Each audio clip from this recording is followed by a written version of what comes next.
Coach, it looks like zone defense is something that you guys are going to deal with quite a bit. Is that something that you think as well, and kind of how do you practice knowing that you're going to see a lot of that? You know, all year we've been talking about that. Eventually we're going to see it. You know, we hadn't seen it all year, honestly.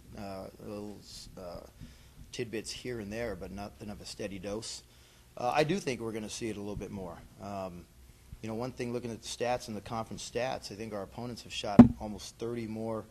Well, they have 35 more free throw attempts than we have, and we've got to do a better job getting to the line and getting the ball inside and attacking the zone more aggressively. Yeah, so, I mean, just kind of go a little bit further on that. What kinds of things do you need to do better to be able to get points against the 2-3 or 3-2 matchup, whatever it may be? Yeah. Well, against any defense, you have to have penetration, and penetration comes both ways, via the drive or the pass. And we've got to be able to penetrate the zone, be a little bit more aggressive. But, you know, we got to jump up and stroke some open threes when we have them as well. And I thought, you know, at times guys they were a little hesitant, a little not sure when to shoot it, when not to. And, you know, in this game you can't play hesitancy or hesitant or you're going to perish, so to speak. Offensively, you guys are so patient and methodical, and sometimes that's great. But I think at other times it kind of hurts you. Do you think there's times when guys are afraid to maybe pull the trigger a little bit because they want to run that offense? Well, you know, we never talk about, hey, let's just not shoot until the end of the clock. Quite frankly, we try to, if we can get a shot in the first, you know, 7 to 10 seconds of the shot clock off of misses, you know, push the ball and take advantage of David Hanson or somebody running the floor hard, we'll take that shot. But we also know that if we don't get that, let's not just burp one up. Let's try to work, and then we'll be a little bit more patient in the shot clock. But, you know, our 12 is about our magic number. When it's there on the shot clock, we better start being aggressive and looking to make a play. And I think that in the last game, we weren't good at that. And we weren't good at a lot of things, but we weren't good at that, you know, trying to recognize where the clock was and putting pressure on the defense. Not sure how much tape you've had a chance to watch, but can you talk about Thursday's game? What are you going to have to look out for? Well, you could throw last year's scouting report out the window because they don't have a single player returning from the team last year. At least watch and get some tendencies. And systematically, they'll be the same. They're more athletic this year. I think they'll get out and they have a little bit more length. But Coach Woolridge over there has traditionally been a pack defensive kind of guy. It means he put a lot of pressure on the ball, and he's really off and help side, kind of making a mess of the lane. And so the ability for us to make open shots and then make quick decisions inside when we get the ball inside is something that we're going to have to do. So, you know, they're hungry. They're, I think, 2-2 in league, and I don't know when the last time they've been, you know, in that position with a team coming into their home place. So I think they'll be pretty fired up to play us. And then just finally for me, health-wise, I mean, it seemed like Chris was moving around pretty good. Are you good? Was there any other injuries that maybe we didn't know about? Chris looks good. Yeah. No other injuries. The guy, we just got done with the workout, and guys look good. Revisiting Saturday's game, I mean, you guys did a nice job again holding the field goal percentage. I mean, unbelievable. I guess under 30, which is spectacular. You think that you'd win that game 99% of the time. What was the key? I know turnovers were the big issue, right? Well, they weren't the biggest. The biggest issue was offensive rebounding. You know, we hold the team to 27% field goal percentage. Now, there's going to be a lot of missed shots, but you can't let a team go get 20-second chances to get a shot that either they get to the foul line or make a basket. You know, the turnovers. You know, we talk about catastrophic turnovers. You've heard that term before from us, where the turnover leads to a direct run out for a team for an easy basket. Those were the type of turnovers that I thought really killed us on Saturday night. Just the easy baskets that they got off of them. Quite frankly, our turnover number wasn't much different on Saturday night than it really has been throughout the year. And we've had some really good games, but I think we're averaging 13 turnovers a game. So it was the type of turnovers that we had, and then the offensive rebounds were the biggest difference, I thought, in the game. You mentioned easy baskets. You guys certainly didn't have a lot of those yourself. Does this offense that you play, does it hamper your ability to get easy baskets, and what can you do to, you know, hopefully generate some easier points? Because it seemed like points were just so tough to come by for you guys. I think the biggest thing is we've got to make them. I mean, I thought we had some good looks, some inside shots. We had a breakaway, a missed layup. I thought Jordan had an easy, you know, layup in the second half. And when you do have limited possessions in the game, you know, there is more pressure to make those shots. But these guys are college basketball players, and they're treat them like men, and they've got to learn to accept some of the pressure. So, but there is a premium on good looks, and of course we work to try to get the best look we can every time. Have you guys met as a team since Saturday's game, like either yesterday or today? Today we did, yeah. Okay. Mhm. What was the attitude? Because I know that just was not a very good game for you guys. I'm sure you were disappointed in front of a pretty good crowd on Saturday. We were disappointed.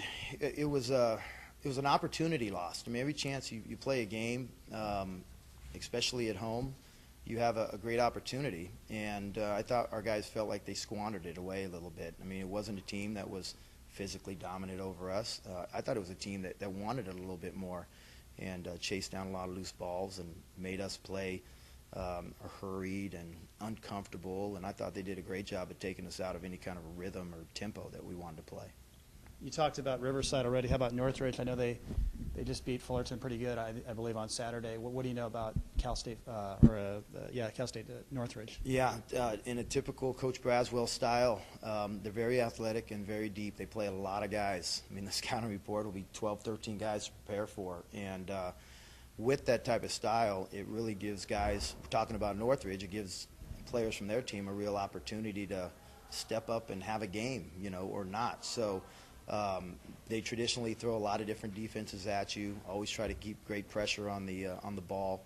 They've struggled a little bit with some leadership issues and things, but they're coming off a great win against Fullerton, a team that had beat them 7 straight times, on their own floor. So that was a big win for them emotionally.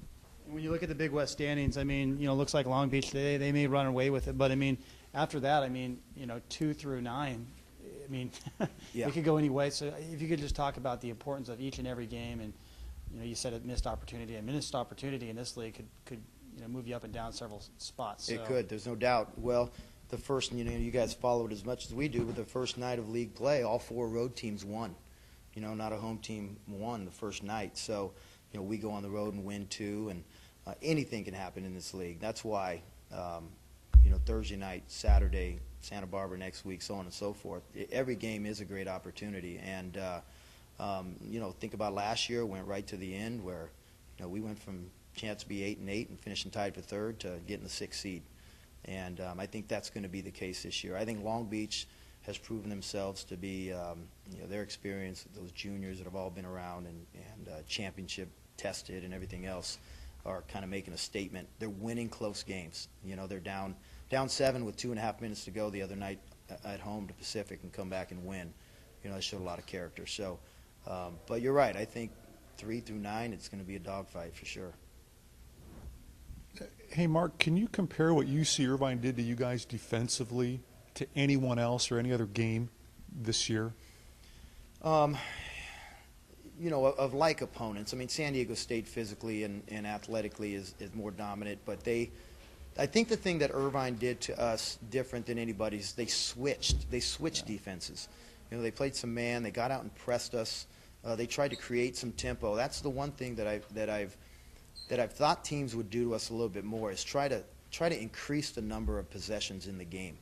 And I thought Irvine did that. They came out and forced our hand a little bit to play with some pressure. And we didn't handle it. We turned it over. We talk about the type of turnovers. Sean Lewis turned one over, and they just got it and scored a layup. I think it might have been an and one. That's just too easy of an opportunity to give opponents. So I can't think of anybody else that necessarily played us that way, throughout the whole game. And it was credit to their staff. They did a nice job. Do you feel like they laid a blueprint down that you guys may have to counter-coach against in upcoming games? We've got to do our job and be prepared, for teams that try to do that. But if you look around the league at the different teams, they're really a different type of team than anybody else, mainly because of their style. They're forced to play that way, mainly because of their size. And they're forced to play that way a little bit because they've got a 6'4" center and a bunch of 6'2" guys running around out there. So, they've got to try to use that to their advantage. But, Long Beach athletically can do it, but they don't have the depth. So I don't think you'd get them to do that throughout the course of the game. And you can go down the list of teams in terms of why people don't do that. And here's the other thing, is that we've played 5 conference games now. We have 3 left, 3 first time around in the tournament. Now you get to go through the second time around. You've seen a team once. You're a little bit more prepared. You know their personnel and some of those types of things. And we tell our guys that all the time, that you know, there's grown men whose livelihoods are dependent on stopping you, you know, and watching a lot of film and knowing your tendencies and some of those types of things. So now once you've played a guy live and you go back and watch him again, you know, it's going to be even tougher. So we've just got to prepare for everything we might see and what we have seen.